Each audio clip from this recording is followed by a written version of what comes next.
அன்னப்பறவை சேனலுக்கு உங்களை வரவேற்கிறோம். பிக் பாஸ் நிகழ்ச்சியை பார்ப்பவர்களின் எண்ணிக்கை 3,60,00,000 தாண்டியுள்ளது. தமிழ்நாட்டில் உள்ள மொத்த டிவியே அவ்வளவுதான் இருக்கும்னு நினைக்கிறோம். தற்போது பிக் பாஸ் நிகழ்ச்சியின் ஹைலைட் ஆன விஷயமே ஜூலிக்கும் ஆர்த்திக்கும் இடையில் நடக்கும் சண்டைதான். இது பற்றி ஆர்த்தியின் கணவர் கணேஷ் என்ன சொல்ல விரும்புகிறார் என்பதை தெரிந்து கொள்ள பத்திரிகை நிருபர் கணேஷிடம் கேட்டதற்கு, பிக் பாஸ் நிகழ்ச்சியில் கலந்து கொண்ட 15 பேரும் அந்த வீட்டில் 100 நாட்கள் சந்தோஷமாக இருந்து கைகுலுக்கி விட்டு விடைபெறுவதற்காக செல்லவில்லையே, மாறாக சண்டை போட்டு மற்றவர்களை வெளியே அனுப்பி யாராவது ஒருவர் வெற்றி பெறுவதற்கு தானே போட்டியில் கலந்து கொண்டார்கள். பிறகு எப்படி அவர்களின் சமாதானத்தை எதிர்பார்க்க முடியும்?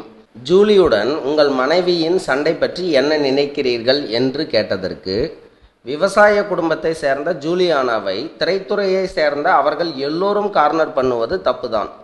அந்த பொண்ணை அவங்க ஒரு குடும்பத்தில் ஒரு ஆளாத்தான் பார்க்கணும். ஜூலியும் கொஞ்சம் ஓவராத்தான் பேசுது. சண்டைக்கு வாவான்னு அவங்க கூப்பிடுறப்ப ஜூலி பொண்ணு கொஞ்சம் அமைதியாக இருந்து விடலாம். எல்லாம் தெரிஞ்ச மாதிரி அந்த பொண்ணும் இருக்கு. பரணி கொஞ்சம் நல்லவராக இருக்கிறார், ஜூலிக்கு சப்போர்ட் பண்ணுறார். நான் அங்கே இருந்திருந்தா ஜூலிக்குத்தான் ஆதரவாக இருந்திருப்பேன் என்று தனது கருத்துக்களை மிகவும் வெளிப்படையாக தெரிவித்தார்.